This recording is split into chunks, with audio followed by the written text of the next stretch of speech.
जय गुरुदेव। सभी को प्रणाम। हम लोग उपासना समर्पण योग वांग्मय का स्वाध्याय कर रहे हैं। अध्याय 7 डे 6।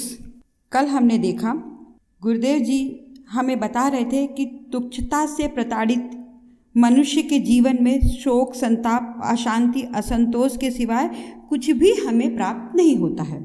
आगे गुरुदेव जी हमें बता रहे हैं, तुच्छता मानव जीवन का बहुत घृणित दोष है, इसका तुरंत त्याग कर देना चाहिए। उदारता और महानता की वृत्ति मनुष्य के लिए दो अलंकार माने गए हैं, उन्हें धारण करना ही उसकी शोभा है। उदारता का गुण अपने दूसरे सजातीय गुण त्याग को प्रोत्साहित करता है। त्याग को किसी तपस्या से कम महत्व नहीं दिया गया है। त्याग भाव से संग्रह करने वाला सत्पुरुष भूलकर भी ऐसे साधन तथा उपाय प्रयोग नहीं करता जो नीति अथवा आदर्श के विरुद्ध हो। गुरुदेव जी हमें इसमें बता रहे हैं कि तुच्छता मानव जीवन का तो बहुत ही घृणित दोष है, इसके कारण हमें कोई लाभ नहीं प्राप्त होगा। मानव जीवन इसलिए हमें इसका तुरंत ही त्याग करना चाहिए। मनुष्य को जैसे ही अगर विचार आए तो उसको तुच्छता का त्याग कर देना चाहिए। मनुष्य के जीवन के लिए अलंकार किसको माना है? गुरुदेव जी ने बताया है कि मनुष्य के जीवन के दो ही अलंकार हैं, उदारता और महानता। यदि हम उदारता और महानता ही उसकी शोभा है, यदि हम उदारता और महानता का गुण अपनाते हैं तो वो अपने आप में मनुष्य का एक अलंकार है, एक गहना टाइप का है। अगर हम उदारता को गुण को अपनाएंगे तो उसका जो एक सजातीय गुण है उसके साथ ही हमें त्याग को भी प्रोत्साहन मिलेगा। क्योंकि क्या होता है कि जब हम प्रभु के समीप जाते हैं और उनके अच्छे गुणों को अपनाते हैं तो अपने आप ही मनुष्य के जीवन में गुण की वृद्धि होने लगती है। उदारता को अपनाने से अपने आप ही त्याग का प्रोत्साहन उसमें मिल जाता है। और त्याग किसी तपस्या से कम नहीं है, उसे हमें किसी से कम महत्व नहीं देना चाहिए। त्याग भाव से संग्रह करने वाला सत्पुरुष ऐसे साधन का कभी उपयोग नहीं करता है जो नीति एवं आदर्श के विरुद्ध हो। वो जब उसमें उदारता का गुण हम अपनाएंगे तो अपने आप ही मनुष्य के जीवन में त्याग का गुण उपलक्षित हो जाएगा और उसके साथ ही उसमें वो क्या करेगा, त्याग में नीति और न्यायपूर्वक कमाए हुए धन को ही सुखी और उसी से संतुष्ट रहेगा। वो मतलब व्यभिचार नहीं करेगा, यानी गलत तरीके से धन नहीं कमाएगा और अन्यायपूर्वक कार्य नहीं करेगा, क्योंकि उसमें उदारता और के साथ त्याग का गुण में मनुष्य में समाविष्ट हो जाएगा। इसी कारण वो नीति और न्यायपूर्वक कमाए गए धन धान से ही सुखी और संतुष्ट रहेगा और वो अनीति से कोई भी कार्य नहीं करेगा। त्यागी पुरुष के पास वितृष्णाएं उसी प्रकार नहीं आ पाती जैसे शिखा के निकट भयंकर अंधकार नहीं आ पाता।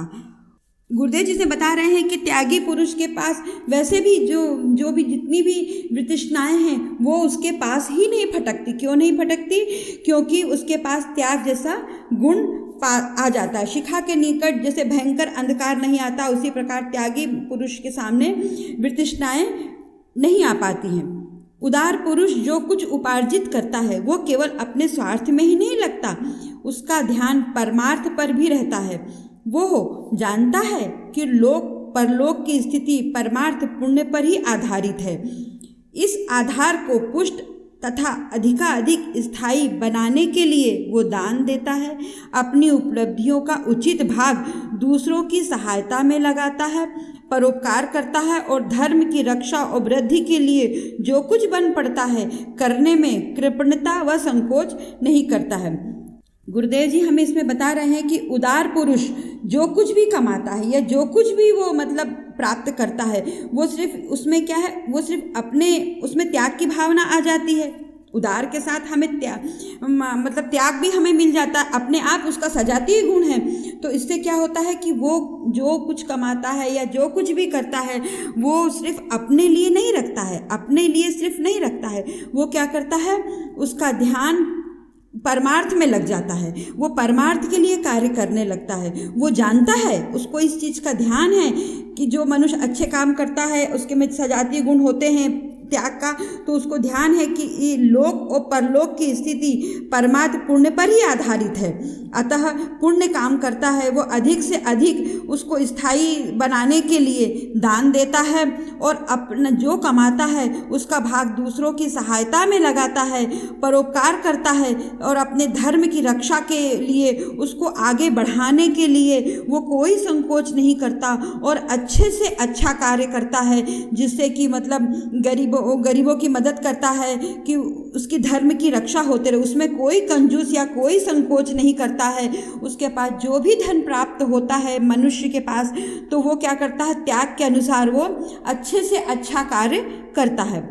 इस प्रकार पारमार्थिक त्याग से आभूषित सत्पुरुष में जब सर्वभूत हितेरता का भाव लेकर दया, करुणा और प्रेम का स्रोत जाग पड़ता है, तब संसार का ऐसा कौन सा खेद, दुख अथवा अशांति हो सकती है जो उसे छू भी सके। गुरुदेव जी हमें बता रहे हैं कि जब इस प्रकार से परमार्थिक त्याग पुरुष जब बन जाता है, तो जो उसमें जैसे कहते हैं कि स्त्री के में जिस तरह से आभूषण शोभा देते हैं, उसी प्रकार सत्पुरुष में वही आभूषण शोभा देता है। कौन सा आभूषण? दया, करुणा, प्रेम का स्रोत अपने आप जाग पड़ता है। तो इस प्रकार से जब उसमें इस तरह का स्रोत जागता है, तो संसार में ऐसा कौन सा है जो खेद, दुख अथवा अशांति जो उसे छू भी सके। ऐसे मनुष्य को जो ऐसे गुण धारण कर लेता है कि उदारता का धारण करता है, तो त्याग अपने आप आता है। त्याग जब वो धारण करता है तो अपने आप उसके पास से दुख, अशांति, खेद उसको छू भी नहीं सकते हैं। इसी प्रकार गुरुदेव जी हमें बताते हैं कि तुच्छता से मुक्त उदार पुरुष का आनंद और मंगल पर जन्म तथा कर्म सिद्ध दोनों का अधिकार होता है, जो निश्चय ही उसे मिलता है। इस निसर्ग नीति में अपवाद की संभावना कदापि ही नहीं है। गुरुदेव जी हमें बता रहे हैं कि यदि वो तुच्छता का त्याग कर देता है, उदारता को धारण कर लेता है, जो मनुष्य जो उदारता को धारण करता है, तो उसके जीवन में आनंद और मंगल का उस पर कर्म सिद्ध अधिकार हो जाता है, वो निश्चय ही उसे मिलता है। ऐसा हो ही नहीं सकता कि तुच्छता को त्याग दे, उदारता को अपना ले तो उसे ये चीज़ की प्राप्ति ना हो। उस पर उसका जन्म सिद्ध अधिकार हो जाता है, उसे निश्चय ही मिलता है। इसमें कोई अपवाद की संभावना नहीं है। आगे गुरुदेव जी बता रहे हैं कि मिथ्यात्व का मारा व्यक्ति अपने जीवन में सुख शांति की एक नन्ही बूंद के लिए भी तरसता रहता है। रहन सहन, खान पान, आचार व्यवहार अथवा पूजा पाठ आदि जिस भी क्रिया प्रक्रिया में मिथ्यात्व का दोष लग जाता है, वही पाप की तरह त्रासदायिनी बन जाएगी। मिथ्यात्व का मारा, गुरुदेव जी हमें बता रहे हैं कि जो मिथ्यात्व का मारा व्यक्ति है वो अपनी जीवन में एक सुख शांति और नन्ही बूंद के लिए भी जीवन भर तरसता रहता है। रहन सहन, खान पान, आचार व्यवहार, पूजा पाठ, इसमें सब में उसमें मिथ्यात्व का दोष लग जाता है, तो वो पाप का कारण बन जाता है, पाप की तरह त्रासदायिनी बन जाता है और उसमें सुख संतोष प्राप्त नहीं होता। मिथ्या रहन सहन वाले लोग बहुधा प्रमादी, आलसी तथा प्रदर्शनवादी होते हैं। वे ये दिखलाने का प्रयत्न करते हैं कि वे कितने भाग्यवान हैं कि कम से कम काम करके वे अधिक से अधिक आराम और शान शौकत से रहते हैं। गुरुदेव जी बता रहे हैं कि जो मिथ्या रहन सहन वाले हैं उनमें मिथ्या दोष अपने आप लग जाता है। वे मनुष्य हमेशा प्रमादी, आलसी और प्रदर्शनकारी होते हैं। वे दिखलाने का प्रयत्न समाज को और दिखलाने का प्रयत्न करते हैं कि वे कितने भाग्यवान हैं, कम से कम काम करके वे अधिक से अधिक आराम से और शान शौकत से रह रहे हैं। वो समाज को दिखा रहे हैं, अपने आप को नहीं। उनका विचार रहता है कि उनका प्रदर्शन पूर्ण रहन सहन देखकर लोग शायद उन्हें अमीर समझकर प्रभावित होंगे, उनका मान सम्मान करेंगे। किंतु सच्ची बात यह है कि कोई भी बुद्धिमान व्यक्ति ऐसे मिथ्यावादियों से घृणा किए बिना नहीं रहता।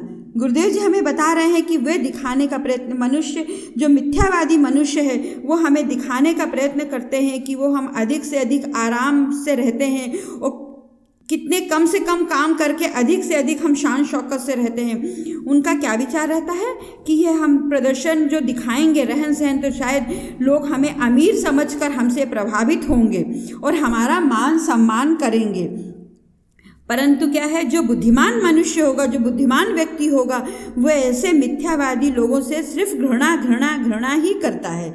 जहाँ आगे गुरुदेव जी बता रहे हैं, जहाँ इस कर्म प्रधान संसार में परिश्रम तथा पुरुषार्थ का महत्व है, वहाँ बिना कुछ किए आराम का जीवन जीने वाले निश्चित ही चोर हैं।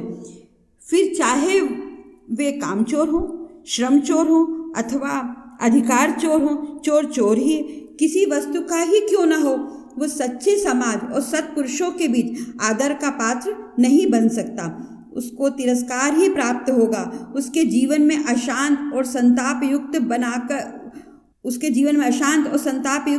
युक्त बनाकर ही छोड़ता है। गुरुदेव जी बता रहे हैं कि वो मिथ्यात्व मनुष्य क्या दिखाता है, समाज को ये दिखाता है कि मैं कम से कम काम करके कितना हम अच्छे से अच्छा जीवन उपार्जन कर रहे हैं, और प्रदर्शन दिखाने से वो ये सोचता है कि मनुष्य हमें मतलब व्यक्ति हमें, संसार हमें क्या मानेगा, एक अमीर आदमी मानेगा और हमारा मान सम्मान करेगा। लेकिन सच्ची बात क्या है कि सच्ची बात यह है कि बुद्धिमान व्यक्ति ऐसे मिथ्यादि से घृणा करता है।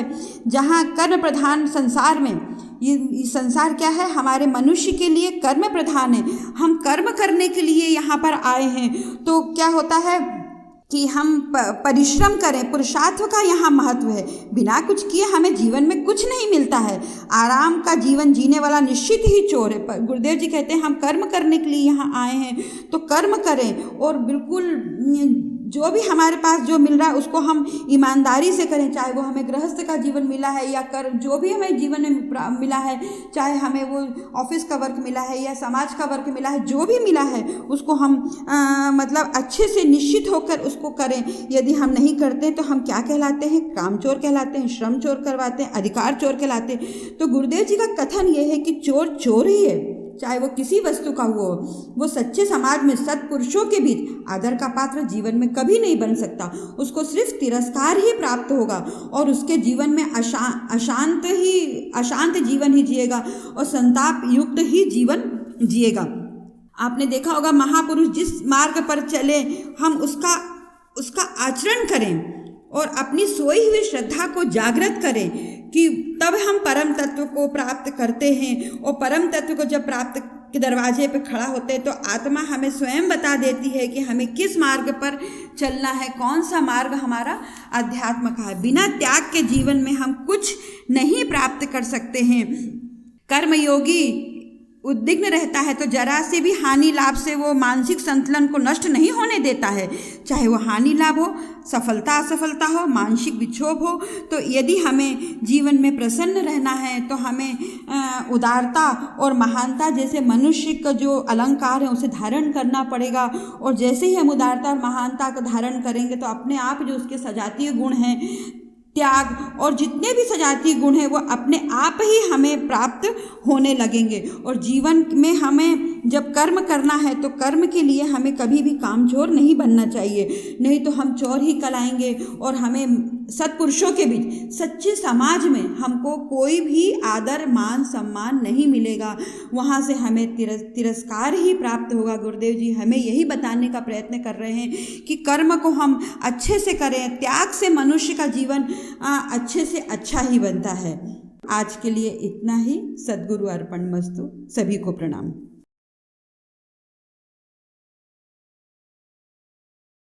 हमारे YouTube चैनल को सब्सक्राइब करें और बेल आइकन को दबाकर ऑल पर क्लिक करें ताकि नोटिफिकेशंस आपको मिलती रहें।